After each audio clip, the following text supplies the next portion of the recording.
আসসালামু আলাইকুম সম্মানিত দর্শক শ্রোতা, প্রথমে এই ভিডিওটি দেখুন, তারপর আমরা কথা বলবো। মুরব্বি মুরব্বি কোথায় যাইবেন?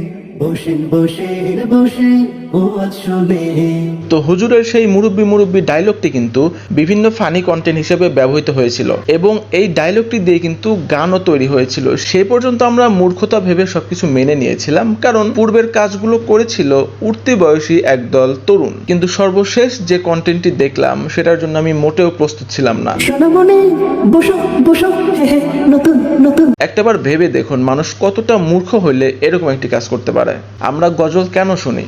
আমরা গজল শুনি এই কারণে যে আমরা এই গজলটি থেকে ভালো কিছু মেসেজ পাবো এবং এই গজলটি থেকে দিনের ব্যাপারে কিছু শিখতে পারবো। কিন্তু আপনি একটাবার ভেবে দেখেন এই গজলটি দ্বারা কি বোঝানো হয়েছে। মানে তিনি নিজেই বলছেন যে মুরব্বি মুরব্বি বসে ওয়াজ শোনেন। এর দ্বারা আপনি কি বোঝাতে চাচ্ছেন? এর দ্বারা কি আপনি দু একটা হাদিস দিচ্ছেন? এর দ্বারা কি আপনি দিনের দু একটা কথা বলছেন? তো শুধু শুধু সময় নষ্ট করার কি দরকার? আমি এই কনসেপ্টটি মেনে নিতাম যদি দেখতাম যে উঠতি বয়সী কোনো তরুণ এই কাজটি করতো, কারণ উঠতি বয়সী তরুণদের মধ্যে একটা টেন্ডেন্সি কাজ করে, যেটা হচ্ছে ভাইরাল হতে হবে। তো সেখানে বয়স্ক এই চাচার কোন টেন্ডেন্সি কাজ করলো অথবা কেন এই গজলটি তৈরি করলো আমার আসলে বুঝে আসে না।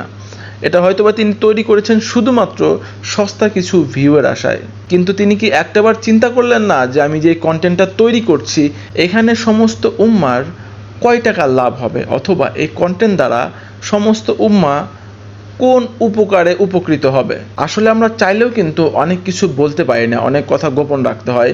কারণ এই কন্টেন্ট যদি অন্য কেউ তৈরি করতো, যদি আমি প্রতিবাদমূলক ভিডিও নিয়ে আসতাম, তাহলে আমি অনেক কিছুই বলতে পারতাম। কিন্তু এখানে বয়স্ক একজন মানুষকে আমি কি বলবো, এটা নিয়ে আমি খুব চিন্তিত এবং তাকে আমি তার এই ভুলটা কিভাবে ধরিয়ে দেব এটা নিয়েও আমি চিন্তিত। শুধু আমি একটি কথাই বলতে চাই, তিনি যেহেতু মুরব্বী মানুষ, তিনি হয়তো আমার এই শেষ কথায় একটা বিষয় বুঝতে পারবেন। তো মুরব্বী, আমি কথাটা আপনাকে বলছি যে এই গজলটি গেয়েছেন, মানুষের সময় খুব গুরুত্বপূর্ণ, সুতরাং এমন কিছু করবেন না যেখানে মানুষের এই গুরুত্বপূর্ণ সময়টি নষ্ট হয়। আর তার চেয়ে বড় বিষয়, আপনার বয়স হয়েছে, আপনি দিনের জন্য কাজ করুন, ইসলামের জন্য কাজ করুন। আমরা যেন কিছু শিখতে পারি, আমরা যারা ইয়াং জেনারেশন আছি আমরা যেন ভালো কিছু শিখতে পারি, দিন সম্পর্কে আমরা যেন আরও একটু বেশি ধারণা পাই, ইসলাম সম্পর্কে, কোরআন সম্পর্কে আমরা যেন আর একটু বেশি জ্ঞান অর্জন করতে পারি। সেরকম কোনো কন্টেন্ট নিয়ে কাজ করেন, ইনশাল্লাহ আমরা সবাই সাপোর্ট দিব।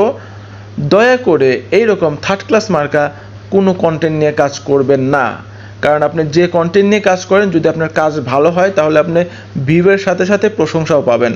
আর যদি আপনি এরকম থার্ড ক্লাস মার্কা কন্টেন্ট নিয়ে কাজ করেন তাহলে আপনি হয়তো বা সীমিত সময়ের জন্য সস্তা কিছু ভিউজ পাবেন, কিন্তু আপনার যে প্রাপ্য সম্মানটা সেটা কিন্তু কখনোই পাবেন না। তো যাই হোক, এই ছিল আজকের ভিডিও। এতক্ষণ আমাদের সাথে থাকার জন্য সবাইকে অসংখ্য ধন্যবাদ। দেখা হবে পরবর্তী ভিডিওতে। সে পর্যন্ত ভালো থাকবেন, সুস্থ থাকবেন, আমাদের সাথেই থাকবেন। খোদা হাফেজ।